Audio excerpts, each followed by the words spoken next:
Hello traders. ഇന്ന് Nifty 91 point നെഗറ്റീവായിട്ട് close ചെയ്തിട്ടുണ്ട്.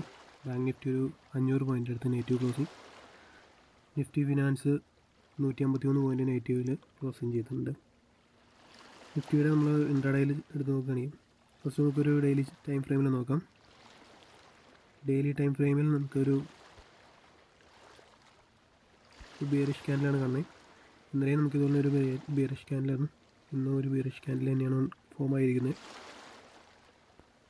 50 മിനിറ്റിൽ നമ്മൾ നോക്കുകയാണെങ്കിൽ നമുക്ക് ട്രേഡ് എടുക്കാൻ പറ്റിയിരുന്നതും അതുപോലെ മാർക്കറ്റിൻ്റെ ഒരു സ്ട്രക്ചർ ഫോമിങ് ചെയ്തത് എങ്ങനെയാണെന്ന് നോക്കാം. ഗ്യാപ്പ് ഡൗണിൽ ഓപ്പൺ ചെയ്തു, അതിനുശേഷം പുഷ് ചെയ്ത് മാർക്കറ്റ് മുകളിലേക്ക് പോയി നമ്മുടെ പ്രീവിയസ് ഡേ ക്ലോസിൽ റെസിസ്റ്റൻസ് എടുത്ത് അതിനുശേഷം മാർക്കറ്റ് താഴ്ചയിൽ ഡിപ്പ് ചെയ്തിട്ട് ഒരു ലെവലിൽ അതൊരു കൺസോൾട്ടേഷൻ ക്രിയേറ്റ് ആയി. അതിനുശേഷം ഒരു 12 മണി കഴിഞ്ഞ് മാർക്കറ്റ് ഡൗൺഫോൾ ഉണ്ടായി. അതിനുശേഷം ഒരു ഡബ്ല്യു പാറ്റേണിൽ അതൊരു റിക്കവറി എടുത്ത് ക്ലോസ് ചെയ്യുകയാണ് ചെയ്തിരിക്കുന്നത്. നമുക്ക് ട്രേഡ് ഓപ്പർച്യൂണിറ്റി നിഫ്റ്റിയിലും ബാങ്ക് നിഫ്റ്റിയിലും ഫിൻ നിഫ്റ്റിയിലൊക്കെ കിട്ടിയിരുന്ന ഈ ടൈമിങ്ങാണ്. 12 മണി മുതലാണ് ട്രേഡ് കിട്ടിയിരുന്നത്. ബാങ്ക് നിഫ്റ്റിയിൽ നോക്കുകയാണെങ്കിൽ നമുക്ക് കിട്ടിയിരുന്ന മൂവ്മെൻറ്റ് രാവിലെ മുതലേ ഒരു ഡൗൺ ട്രെൻഡ് തന്നെയാണ്. ഓപ്പൺ ചെയ്തു, ഡയറക്റ്റ്ലി അത് ഫാളാണ് ഉണ്ടായിരുന്നത്. ഡയറക്റ്റ് ഒരു ഫാളിലേക്ക് കൺവേർട്ടായി. അതിനുശേഷം ഇവിടെ ഒരു ട്രെൻഡ് ലൈൻ ഉണ്ട്. നമുക്കിവിടെ പി ആണ് ഇവിടെ ട്രേഡ് ഉണ്ടായിരുന്നത്.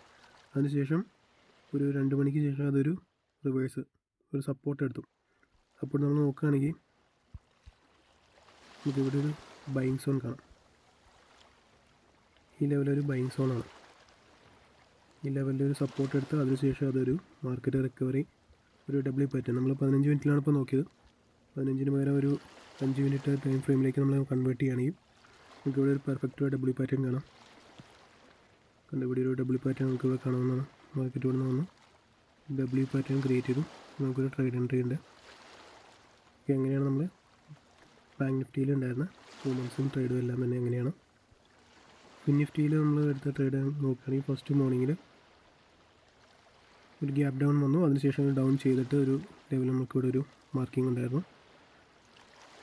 ഡൗൺ ചെയ്തു, പ്രീവിയസ് ഡേ ക്ലോസിൽ ഒരു റിജക്ഷൻ എടുത്തു. റിജക്ഷൻ എടുത്തതിന് ശേഷം അതൊരു റേഞ്ച് മാർക്കറ്റായി കൺവേർട്ടായി. അതിനുശേഷം മാർക്കറ്റ് നിഫ്റ്റി ബ്രേക്ക് ചെയ്ത അതേ സമയത്ത് തന്നെ ഫിൻ നിഫ്റ്റിയും ബ്രേക്ക് ചെയ്തു ഈ ലെവൽ. അതിനുശേഷം സപ്പോർട്ട് എടുത്ത് റിവേഴ്സ് ചെയ്യുകയാണ് ചെയ്തിരിക്കുന്നത്. സെയിം അതിൽ ബാങ്ക് നിഫ്റ്റിയിൽ കണ്ട പോലെ നമുക്കൊരു ട്രെൻഡ് ലൈൻ ഇവിടെയും ക്രിയേറ്റ് ആയിട്ടുണ്ട്. ഒരു ഡബ്ല്യു പാറ്റേണിൽ ഇവിടെ ഒരു ഫോർമേഷൻ 5 മിനിറ്റിൽ ഉണ്ടായിട്ടുണ്ട്. ഇവിടെ നമുക്കൊന്ന് സൂക്ഷിച്ച് നോക്കുകയാണെങ്കിൽ ഒരു ഡബ്ല്യു പാറ്റേൺ ക്രിയേറ്റ് ആയിട്ടുണ്ട്. ഇവിടെ നമുക്കൊരു ട്രേഡ് ഇവിടെ എൻട്രിയാണ് ഉണ്ടായിരുന്നത്. കുറച്ചുകൂടി നോക്കുകയാണെങ്കിൽ ബാങ്ക് നിഫ്റ്റി ഇന്ന് മോർണിംഗ് മുതലേ കണ്ടിന്യൂസ് ഒരു ഡൗൺ ട്രെൻഡ് ആയിരുന്നു.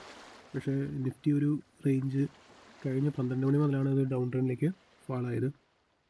അതേ സെയിം തന്നെയാണ് ഫോളോ ചെയ്തത് ഫിൻ നിഫ്റ്റിയും മോർണിംഗിൽ ഒരു കൺസോളിഡേഷൻ ആയിരുന്നു. അതിനുശേഷം നിഫ്റ്റീനെ ഫോളോ ചെയ്തത് ഡൗൺഫോൾ ഉണ്ടായി.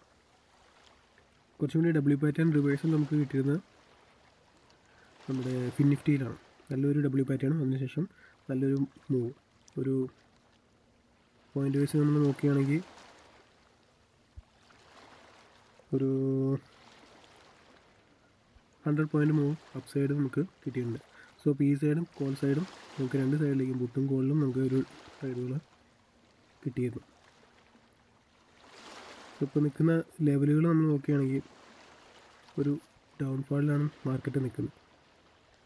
സോ അതുകൊണ്ട് നമ്മളൊരു നിഫ്റ്റിയുടെ കാര്യം തന്നെ നമ്മൾ എടുത്ത് നോക്കുകയാണെങ്കിൽ ഡെയിലി ടൈം ഫ്രെയിമിൽ എടുത്ത് നോക്കുകയാണെങ്കിൽ നമുക്കൊരു അറിയാം മാർക്കറ്റ് ഇപ്പോൾ ഓൾറെഡി ഒരു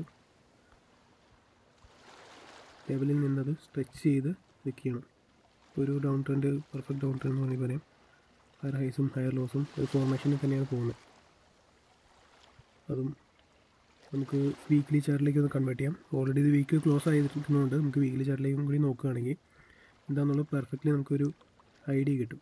എന്താണ് മാർക്കറ്റ് നടന്നുകൊണ്ടിരിക്കുന്ന ഹയർ ടൈം ഫ്രെയിം എന്നുള്ള കാര്യം നമുക്ക് ഒരു ഐഡിയ കിട്ടുന്നതാണ്. വീക്ക്ലി ടൈം ഫ്രെയിമിൽ ഇതൊരു ക്യാൻഡിൽ ക്രിയേഷൻ തന്നെയാണ്. ഒരു 3 വീക്ക് നമുക്കൊരു ബുള്ളിഷ് ക്യാൻഡിൽസ് തന്നെയാണ് ജനറേറ്റ് ആയിരിക്കുന്നത്. ഇവിടെ ഒരു റെസിസ്റ്റൻസ് ലെവലുണ്ട് 11,160 അല്ലെങ്കിൽ 11,200. ഈ ലെവലിൽ റെസിസ്റ്റൻസ് എടുത്ത് ഇത് ഒരു ഡോജി ടൈപ്പ് ക്യാൻഡിലാണ് ക്രിയേറ്റ് ആയിരിക്കുന്നത് ഈ വീക്ക്. സോ അത് മേ ബി ഒരു അടുത്തൊരു വീക്കിലേക്കൊരു റെഡ് ക്യാൻഡിൽ ഇവിടെ ക്രിയേറ്റ് ആയി ചെറിയൊരു ഡൗൺഫോൾ വന്ന് പിന്നെയും ആ ട്രെൻഡ് ഇതുപോലെ കണ്ടിന്യൂ ചെയ്ത് പോകാനുള്ള ചാൻസും വളരെ കൂടുതലാണ്. സോ വീക്കിലി എടുത്ത് നമുക്ക് ഒരു ലോങ് ടൈം എൻട്രി എടുക്കുന്നവർക്ക് അങ്ങനെയും ചെക്ക് ചെയ്ത് നോക്കാം. ഷോർട്ട് ടൈമിനായിട്ടുള്ളവരാണെങ്കിലും ഹയർ ടൈം ഫ്രെയിമിനെ ഫോളോ ചെയ്താണ് ലോ ടൈം ഫ്രെയിമും വർക്ക് ചെയ്യുന്നത്. സോ ലോങ്ങറിൽ എന്താണ് നടക്കുന്നത് എന്നുള്ളത് ജസ്റ്റ് മൈൻഡിൽ വെച്ചിട്ട് അതിനുശേഷം ഇൻട്രാഡേയിൽ നടക്കുന്ന ഓരോ മൂവ്മെൻറ്റ്സും നമ്മൾ അതിന് റെസ്പെക്റ്റായിട്ട് ചെയ്യുക എന്നുള്ളതാണ് മെയിനായിട്ടുള്ള കാര്യം. സോ ഇതാണ് നമ്മുടെ നിഫ്റ്റിയിൽ നടന്നിരിക്കുന്ന കാര്യങ്ങളും ബാങ്ക് നിഫ്റ്റിയിലും നിഫ്റ്റിയിലും ഒക്കെ നടന്നിരിക്കുന്നത്. ഇന്നത്തെ EOD അനാലിസിസും കാര്യങ്ങളും ഇതൊക്കെയാണ്. സോ നാളത്തെ EOD ആയിട്ട് തിങ്കളാഴ്ച നമുക്ക് കാണാം. Thank you.